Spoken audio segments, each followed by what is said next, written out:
So, good morning, everyone. We are about to start with the insurance part. We already covered annuity, correct? The first half of the chapter is insurance. तो insurance का मतलब आपने थोड़ा बहुत तो पढ़ा ही होगा पहले. मैं फिर से बता दूं. See life consist of lot of risk. हमारी ज़िंदगी में बहुत ज़्यादा रिस्क होती हैं. कुछ ऐसी रिस्क भी होती हैं जो अनसर्टन होती हैं. कुछ फाइनेंशियल रिस्क भी होती हैं. या there are many different I can say risk in our life. तो उस रिस्क से बचने के लिए, जैसे कि अभी कोविड चालू है, राइट? तो इससे बचने के लिए काफ़ी लोग इंश्योरेंस वगैरह करवाते हैं या मेडिक्लेम वगैरह करवाते हैं. ठीक है. तो जितने भी रिस्क हम लोग नो गो थ्रू करते हैं लाइफ में, या जो risk in no we face in our life, we try our level best that how we can avoid it. हम किस तरीके से उन रिस्क को अवॉइड करें. अगर अवॉइड नहीं कर सकते तो क्या हम उन्हें प्रिवेंट कर सकते हैं क्या? So depending upon that, correct, आपको दो टाइप के इंश्योरेंसेस दिए गए हैं. डिपेंडिंग अपॉन दैट आपको दो टाइप के इंश्योरेंस है. एक होता है आपका लाइफ इंश्योरेंस, एंड जो दूसरा है वो होता है आपका general insurance. Next is your general insurance. अब बहुत ही सिंपल सा डिफरेंशिएशन है दोनों के बीच में. सो लाइफ इंश्योरेंस आपकी ज़िंदगी से जुड़ा हुआ है, ज़िंदगी के साथ भी और ज़िंदगी के बाद भी, right? You would have seen LIC, right? ज़िंदगी के साथ भी और ज़िंदगी के बाद भी. ये इंश्योरेंस आपकी लाइफ को लेकर होती है. जैसे कि जो भी पर्सन चाहता है कि वो अपने लाइफ का इंश्योरेंस करवाए, तो बहुत सिंपल होता है, करेक्ट. वो इंश्योरर के पास जाएगा और डिपेंडिंग अपॉन कि वो कितने का इंश्योरेंस करवाना चाहते हैं, उसके बेसिस पर, करेक्ट, उन्हें एक प्लान दिया जाएगा. एक फिक्स्ड अमाउंट उन्हें कहा जाएगा कि आपको ये भरना है, and the number of years, correct, fixed amount बताया जाएगा, नंबर ऑफ ईयर्स बताए जाएंगे. उतने नंबर ऑफ ईयर्स के लिए वो अमाउंट पे करेंगे. तो फिर दो तरीके होंगे. उस दौरान अगर आपको कुछ हो गया या जो पर्सन है उसको कुछ हो गया, तो पीछे फैमिली को वो पैसा मिलेगा. अगर नहीं तो जब वो पॉलिसी मैच्योर हो जाएगी तब आपको पैसा मिलेगा, करेक्ट. सो दिस इज, मैं कह सकता हूँ, it's a kind of a contract, correct, between the person and the life insurance company से LIC. करेक्ट. कॉन्ट्रैक्ट ये रहता है कि डिपेंडिंग अपॉन कि आपने कितने का इंश्योरेंस करवाया है, उसके बेसिस पर आपको एक फिक्स्ड अमाउंट जो है वो पे करना पड़ता है. यू नीड टू पे fixed amount, correct, for fixed number of periods, correct, for fixed number of years बोल सकते हैं, या फिक्स्ड नंबर ऑफ पीरियड्स बोल सकते हैं आप, करेक्ट. अभी जब मैं कहता हूँ फिक्स्ड नंबर ऑफ पीरियड्स, तो इसमें भी आपको ऑप्शन रहता है, right? In this also you have option कि आप पीरियड क्या सेलेक्ट करते हैं. Like, are you going to pay it monthly, or you are going to pay it quarterly, or you are going to pay it semi annually, or you are going to pay it annually. ये आप customer के ऊपर जो है, या जो person insurance करवाना चाहता है उसके ऊपर डिपेंड करता है कि जो अमाउंट उन्होंने चॉइस किया है इंश्योरेंस का, उसके बेसिस पे जो फिक्स्ड पीरियड ऑफ टाइम पे उसे भरना है, वो कैसे भरे. क्या वो मंथली भरे, या तो फिर वो क्वार्टरली भरे, या तो फिर वो सेमी एनुअली भरे, या तो फिर he has all the possibilities of paying it annually, correct. अब जो अमाउंट वो फिक्स्ड अमाउंट भर रहा है हर महीने, जो अमाउंट वो भर रहे हैं हर महीने, उसे हम कहते हैं, it is called as premium. उसे हम क्या कहते हैं? प्रीमियम कहते हैं, करेक्ट. और जितने की वो इंश्योरेंस करवा रहे हैं उसे हम कहते हैं पॉलिसी वैल्यू, कितने की इंश्योरेंस करवा रहे हैं, that is called as policy value. याद रखिएगा, अगर आपकी पॉलिसी 5 लाख की है तो उसके अकॉर्डिंगली आपको प्रीमियम भरना है। अगर 10 लाख की है तो उसके अकॉर्डिंगली, 25 लाख की है तो उसके अकॉर्डिंगली। तो प्रीमियम जब भी निकाला जाता है वो पॉलिसी वैल्यू पर निकाला जाता है। So just remember, whenever I talk about premium is always calculated on policy value. Premium is always calculated on policy value. Premium is calculated on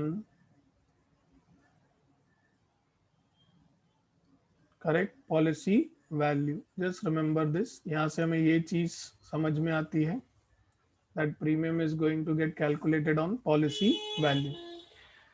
अभी ये हुआ लाइफ इंश्योरेंस। अभी लाइफ इंश्योरेंस को छोड़कर जितने भी टाइप के डिफरेंट अलग इंश्योरेंस बचते हैं वो आते हैं हमारे जनरल इंश्योरेंस के टाइप में। आपको यहाँ पर उन्होंने 3 टाइप्स कहे हैं इन जनरल इंश्योरेंस। सबसे पहले आता है आपका fire insurance, correct. Fire insurance के बाद आता है आपका, I think it is marine insurance, correct. And then what it comes is your accidental insurance, correct. आप know you can surely, so there are 3 insurances in general sector which we have in our syllabus. One is say fire insurance,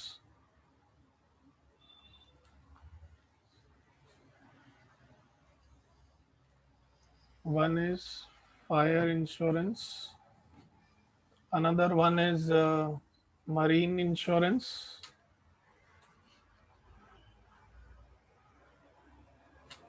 and the last one is nothing but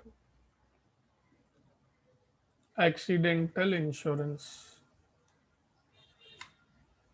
correct. So these are again 3 types of general insurance which we are about to study. Now what is fire insurance, correct? Even you know this very well, correct. अगर fire insurance जो है ये property के ऊपर जो damage हो सकता है आग लगने के वजह से, करेक्ट, उसे हम फायर इंश्योरेंस कहते हैं। ये ज़्यादातर वो लोग कराते हैं जो लोग बड़े बड़े डेटा वेयर हाउस मेंटेन करते हैं। Do you know what is a data warehouse? You know what is data ware house?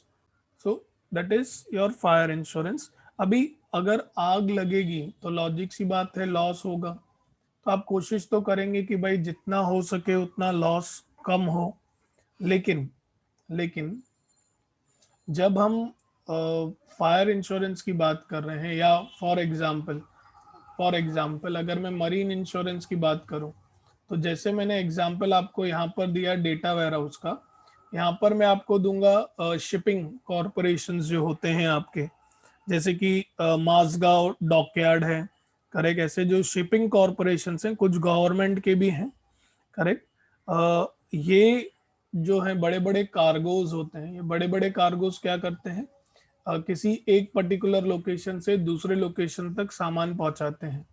तो इन केस ऐसा होना नहीं चाहिए, बट अगर कभी ऐसा हुआ कि बिकॉज ऑफ सम और the other problem, correct, ship में कुछ डेंजर आ गया या कुछ लॉस हो गया या सॉरी टू से सिंक हो गया, then what about no the goods the ship was carrying, correct. तो इनका भी इसीलिए इंश्योरेंस होता है, correct. And such insurances we call it as marine insurance, correct. और सिर्फ ध्यान रखना कि मरीन इंश्योरेंस जो है ये सिर्फ एक पर्टिकुलर ट्रांजिट के लिए होता है। मतलब सोचो इंडिया से लेकर स्विट्जरलैंड, तो आपने जैसे ही वो ट्रिप कंप्लीट किया your insurance expires, correct. And then when you will come back from say Switzerland to again India for example, correct, then you need to again go for an insurance. So it is for one transit, that is what your marine insurance is. And then finally comes is your accidental insurance, correct. Accidental insurance मतलब क्या कि सोचो कि किसी की accident में car के वजह से या ट्रक के टकराने से, टू व्हीलर के वजह से, करेक्ट, वन और द अदर रीजन से एक्सीडेंट हो गया और अनफॉर्चुनेटली वो इस दुनिया में नहीं रहे, वो स्वर्ग सुधार गए, तो इस केस में जो इंश्योरेंस होता है उसे हम कहते हैं एक्सीडेंटल इंश्योरेंस। इसमें दो चीज़ें आती हैं। अगर आप स्वर्ग सुधार गए तो आपको लाइफ इंश्योरेंस मिलता है, और अगर आप स्वर्ग नहीं सुधारे हैं, आपको कुछ हर्ट हुआ है, तो mediclaim is another option which you go head. तो उसमें क्या होता है कि जो भी खर्चा आएगा मेडिकल का, वो पूरा खर्चा जो आपकी कंपनी है, correct, which has provided you the accidental cover, वो ये कंपनी करेगी। ठीक है, so just remember these are the different types of insurance. इन सभी इंश्योरेंस को करने के लिए एक तो आपके पास policybazaar.com तो अवेलेबल है, दूसरा टाइप होता है कि आप किसी एजेंट के थ्रू जाएं। Correct, the another way is that you go through some agent, correct, irrespective कि आप एक्सीडेंटल जा रहे हैं कि आप मरीन जा रहे हैं। So one is that you go ahead direct, correct, and you go ahead for से लाइफ इंश्योरेंस और एनी ऑफ सच इंश्योरेंस। आजकल तो टू व्हीलर का इंश्योरेंस भी policybazaar.com पे हो जाता है। One way is that and the other way is via agent. Correct, तो एजेंट के पास अगर जाएंगे तो एजेंट फॉर श्योर आपसे क्या मांगेगा? एनीवन? एजेंट क्या मांगेगा बेटा? एजेंट मांगेगा आपसे कमीशन। करेक्ट, तो अभी मैं कमीशन किसके बेसिस पे दूंगा? करेक्ट, तो वो again it's a question mark. ठीक है, so let us try to understand how it is going to work. It's very simple. देखो, आपके पास डेटा वेयर हाउस हो या शिप हो या किसी वजह से एक्सीडेंट हो गया हो या लाइफ इंश्योरेंस हो, लाइफ इंश्योरेंस को इसमें आप कंसिडर ही नहीं कर सकते क्योंकि वो सिंपल सा इंश्योरेंस है। करेक्ट, आपको आप फिक्स्ड अमाउंट पे करते हो, पॉलिसी मैच्योर होने के बाद वो अमाउंट आपको मिल जाता है और फिर रिस्क कवर्ड रहता है। जैसे कि एक है ऐसे, आई हैव हर्ड, जिंदगी के साथ भी और जिंदगी के बाद भी ऐसी कोई पॉलिसी है कि आप 21 ईयर्स तक एक प्रीमियम फिक्स्ड भरिए। Correct, and then your life cover is up till 100 years. Correct, मतलब once the policy matures you will get the money, sorry, but the risk cover is up till 100 years, ऐसा कुछ है। ठीक है, तो वो life insurance. लेकिन मैं ये जो अलग अलग टाइप के इंश्योरेंस है हमारे, जैसे फायर इंश्योरेंस है हमारे पास, या मरीन इंश्योरेंस है हमारे पास, या एक्सीडेंटल इंश्योरेंस है, करेक्ट, अगर एजेंट के थ्रू जाते हैं तो क्या? तो पहले क्वेश्चन ये आता है कि आप इंश्योरेंस करवाने कितने का चाहते हो। करेक्ट, जरूरी नहीं है ना, अभी डेटा वेयर हाउस जो है, करेक्ट, वो आपका बहुत बड़ा है, एकर्स ऑफ लैंड में फैला हुआ है, लेकिन सामान आपने कुछ एकर्स में ही रखा है। तो ये आपके ऊपर डिपेंड करता है कि आप इंश्योरेंस कितने का कराना चाहते हो। जो आपकी पूरी की पूरी प्रॉपर्टी है उसका कराना चाहते हो, कि उसमें से कुछ सेक्शन या कुछ परसेंटेज ऑफ प्रॉपर्टी का आप करवाना चाहते हो। ठीक है, that entirely depends on the person who is going to go under for insurance. ठीक है, तो सबसे पहली चीज जो आती है, जो पहला टर्म आता है, वो आता है भाई प्रॉपर्टी वैल्यू, यानी कि टोटल वैल्यू क्या है, करेक्ट, हमारी प्रॉपर्टी की, और आपको इंश्योरेंस कितने का कराना है। सो टोटल वैल्यू बोला मतलब प्रॉपर्टी वैल्यू। आप कहते हैं भाई मुझे 80% of my property value insurance करवानी है, कोई बोलेगा मुझे 70% of the property value insurance करवानी है। Correct, so that depends on you. तो जितने परसेंटेज की प्रॉपर्टी आप इंश्योरेंस करवाते हैं उसे हम कहते हैं पॉलिसी वैल्यू। पॉलिसी वैल्यू का दूसरा नाम इंश्योर्ड वैल्यू भी होता है, तो आपको अल्टरनेटिव नेम जो है वो याद रखना है। करेक्ट, पॉलिसी वैल्यू या तो फिर insured value. So just remember this. भाई कितने का आपने इंश्योरेंस कराया है, प्रॉपर्टी मतलब टोटल, पॉलिसी मतलब जितने का आपने इंश्योरेंस करवाया है। अभी जो भी आप करवाएंगे उसका आपको प्रीमियम तो भरना पड़ेगा, और प्रीमियम किस पे निकलता है, हमने क्या सीखा, पॉलिसी वैल्यू पर। तो प्रीमियम जो भी आपका रेट ऑफ परसेंटेज फिक्स्ड है, यानी कि premium is been given as the rate of premium, यानी कि rate at which you are going to pay into the policy value. Correct, क्योंकि उसके बेसिस पर आपका प्रीमियम जो है वो डिसाइड होगा। अभी प्रीमियम जो है आप हर महीने भरेंगे, करेक्ट, तो इस प्रीमियम पे आपको कमीशन देनी पड़ती है आपके अपने एजेंट को, correct. So agent gets the commission on premium. Agent को कमीशन किस पे मिलता है? प्रीमियम पर मिलता है, correct. Just remember this, agent gets the commission on premium and premium is being taken on the policy value at a given rate of premium। तो जो भी क्लेम आप फाइल करेंगे, करेक्ट, क्लेम का भी हमें फॉर्मूला मालूम होना चाहिए ना भाई, क्लेम किया मैंने तो मेरे को पैसा आएगा कितना। So claim is given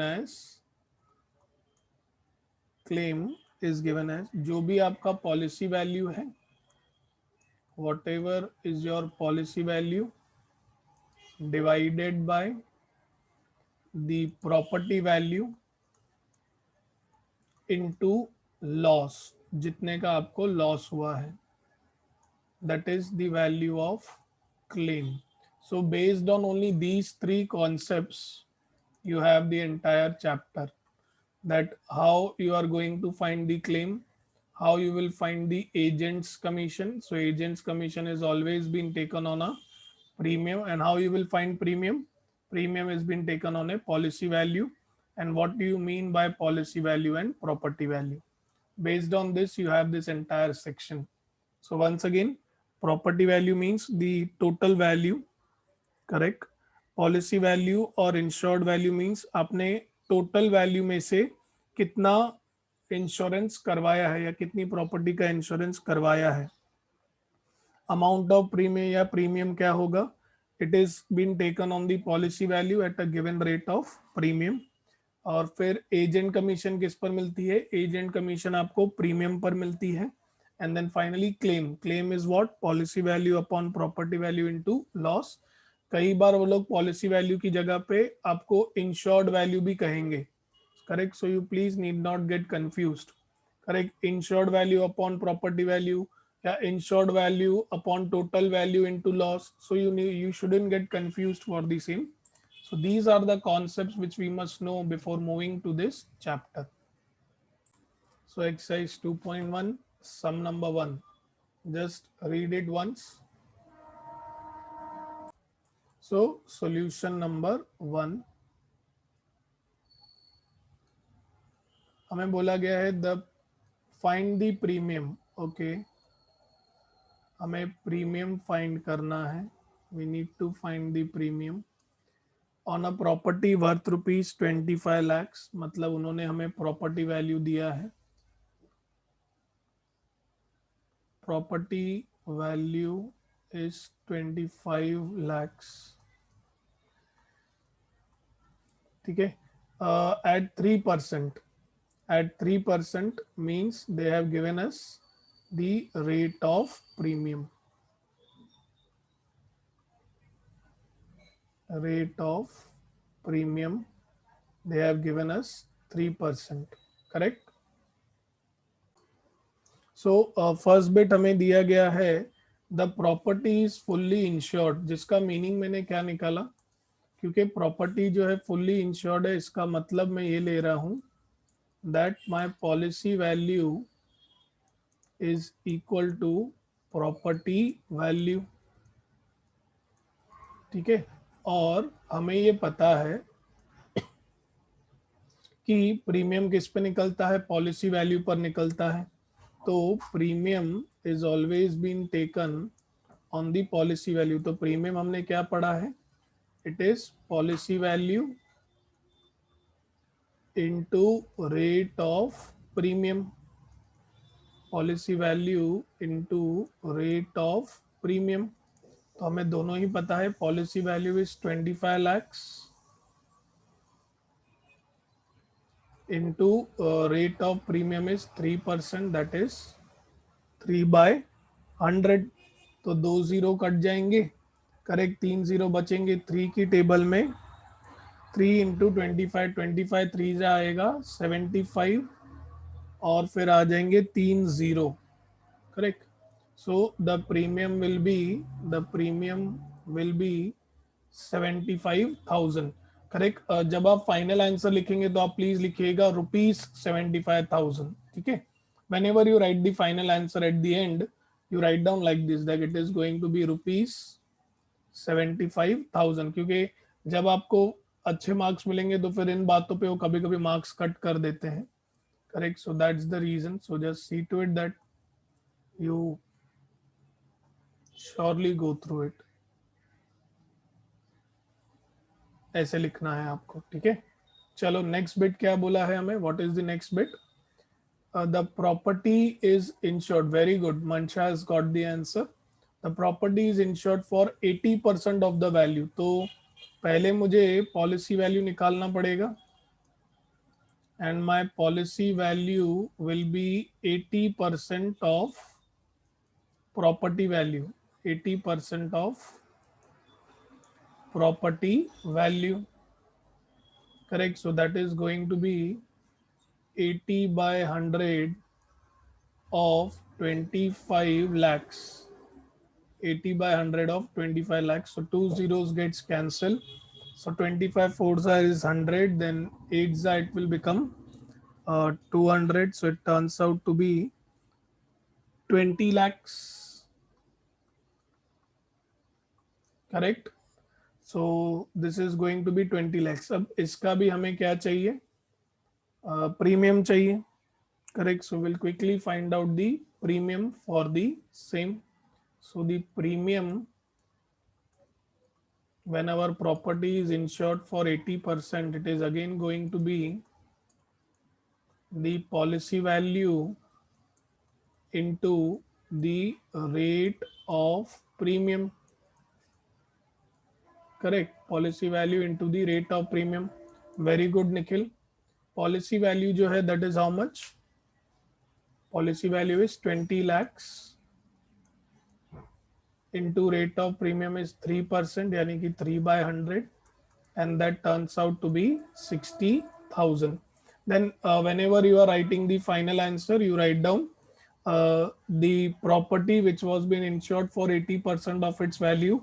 The premium is ₹60,000. Correct. First bit, the property which was been fully insured, the premium for that turns out to be ₹75,000. Okay. So this was your first sum. So let's move for sum number 2. So in this sum, what they have given, a shop is valued at ₹3,60,000 for 75% of its value. Okay, stop here. Let us first find the things on the given information. Correct. They have given us the property value. They have given us the property value, and property value is 3,60,000. Correct. 75% of its value मतलब policy value, right? So policy value क्या होगा? Policy value is going to be 75% of our property value. This will be 75% of property value. So that is going to be 75 by 100 into 3,60,000. So you get the answer as 2,70,000 as per your all calculation. तो हमें policy value मिल गया. बोला है if the rate of premium is 0.9%, find the premium paid by the owner of the shop. Okay, so they have given us the rate of premium. So a rate of premium is going to be 0.9%. Correct. So premium निकालना है, तो premium कैसे निकलता है? Premium हमेशा policy value पर ही निकलता है. तो premium is policy value into the rate of premium. ठीक है. तो पॉलिसी वैल्यू है 2,70,000, उस पर कितना 0.9% मतलब 0.9 by 100, and according to your all calculations it turns out to be 2430. So this was our first bit, ठीक है, ये हमारा पहला बिट था, फाइंडिंग दी प्रीमियम। तो भाई हमें प्रीमियम तो मिल गया। अब आगे बोला है find the agents commission if the agent's commission agent gets commission at 15% for the premium। Okay, तो एजेंट का कमीशन किस पे निकलेगा? करेक्ट, मैंने आपको एक्सप्लेन किया, agents commission will be on what, premium जो है, करेक्ट, वो किस पे निकलता है? पॉलिसी वैल्यू पर। एजेंट का कमीशन किस पे निकलता है? एजेंट का कमीशन किस पे निकलेगा? Agents commission will be on premium, और उसका वो कितना बोल रहे हैं? 15%।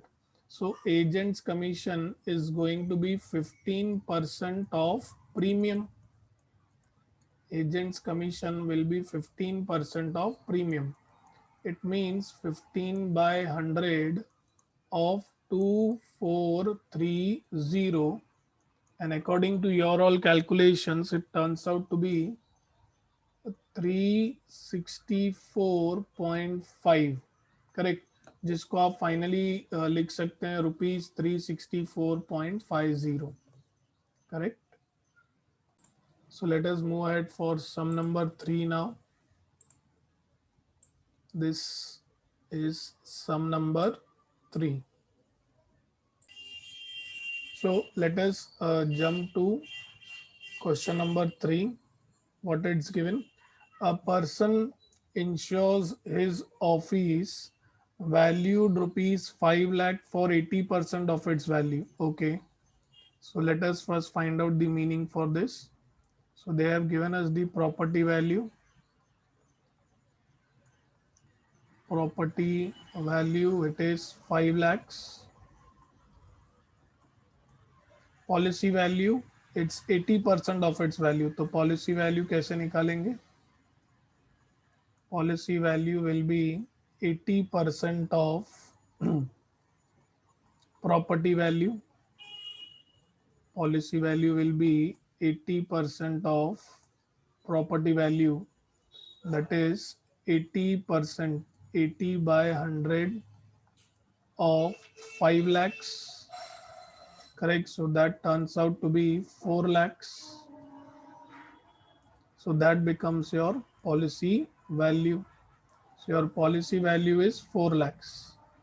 Find the rate of premium if he pays 13,000 as the premium. Okay, तो रेट ऑफ प्रीमियम हमें फाइंड करना है, प्रीमियम दिया है, so we know that we pay premium is nothing but what? Policy value. Premium is nothing but policy value into the rate of premium, correct. तो हमारे पास दोनों है, प्रीमियम कितना पे कर रहे हैं? 13,000, पॉलिसी वैल्यू है 4 lakhs, और हमें रेट ऑफ प्रीमियम जो है वो फाइंड करना है, correct. So how am I going to find the rate of premium? It is going to be 13,000 divided by 4 lakh, 13,000 divided by 4 lakhs, that will be my rate of premium। अगर आप percentage में express करते हैं तो into 100 करना पड़ेगा आपको, correct. Rate of premium is usually expressed in percentage, correct, so let me just for highlighting I write it down into 100. Why into 100? Because we express it in percentage, so that turns out to be 3.5%. So rate of premium turns out to be 3.25 percentage, correct। So now I have got the rate of premium, and that is 3.25%। बोला है also find the agents commission at 11%। तो ये तो हम directly निकाल सकते थे, agents commission हम डायरेक्टली निकाल लेते, right. So our agents commission will be on what? The premium we are paying, correct. So agents commission is going to be how much percentage? 11%. 11% on the premium amount. 11% on the premium amount, that is 11 by 100 of 13,000, and that turns out to be 1430. So that becomes our agent's commission. That becomes our agent's commission.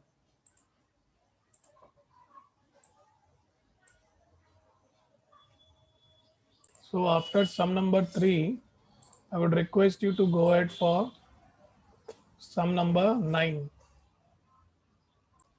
So sum number 9, let's begin with. ये थोड़ा दिखने में ऐसे लग रहा है आपको बड़ा है, but it's very easy. What is given? A property worth rupees 4 lakhs. Correct. Insured with 3 companies, A, B, and C. Okay. Solution 9. So we have the property value as 4 lakhs. Property value as 4 lakhs. Is insured with 3 companies, A, B, and C. And the amount insured with these companies are, okay, there is company A, उन्होंने ensure किया है इसे 1,60,000, मतलब मुझे company ए का उन्होंने policy value दिया है, कंपनी बी है वो इंश्योर कर रहे हैं इसे 1 लाख के लिए, तो ये मेरे कंपनी बी का पॉलिसी वैल्यू हुआ। कंपनी सी इसे इंश्योर करते हैं 1,40,000 से, तो मुझे तीनों कंपनीज का उन्होंने पॉलिसी वैल्यू दिया है। Find the amount recoverable. Now please try to understand, amount recoverable का मतलब क्या होगा? Claim. Do you all agree with this?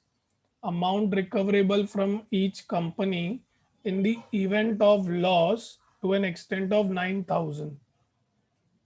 So loss दिया गया है 9,000, so we need to find the claim, और वो भी हर कंपनी का।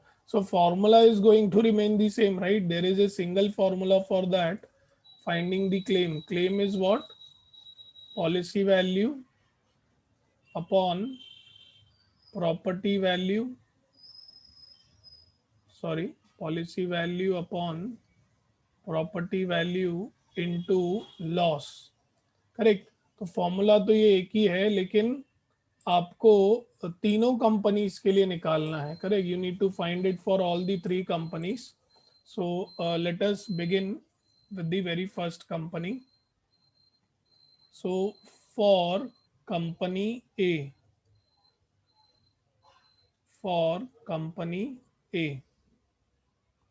What it will be? Correct, company A के लिए हमारा क्लेम कितना आएगा? It will be policy value upon property value into loss. ठीक है, इनटू लॉस। तो पॉलिसी वैल्यू है पहली कंपनी का 1,60,000 divided by 4 lakhs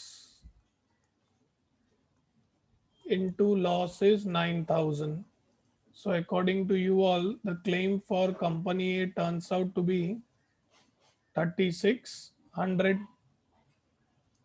Correct, that will be for company A. Similar procedure we are going to follow for company B. So then you will say for company B, correct, for company B again you are going to apply the same formula for claim.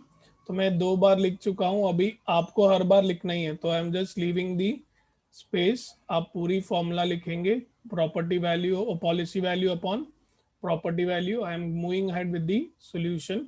So this is going to be 1 lakh divided by 4 lakhs into 9,000. Correct, so that turns out to be, according to you all, 2,250. Correct, let me add rupees to it. So claim for that turns out to be rupees 2,250. Similarly, We will go for company C. So sum thoda lengthy hai, but it's really easy. It's not tough, it's easy. So claim, again you will write down the formula policy value upon property value into loss. Correct. So this will be how much? 1,40,000 divided by 4 lakhs into 9,000, and that turns out to be rupees 3150. So this will be the amount recoverable from all the three companies. So ninth, no doubts. So we will stop here until next lecture. You all stay home, stay safe, have a great day ahead. Thank you everyone.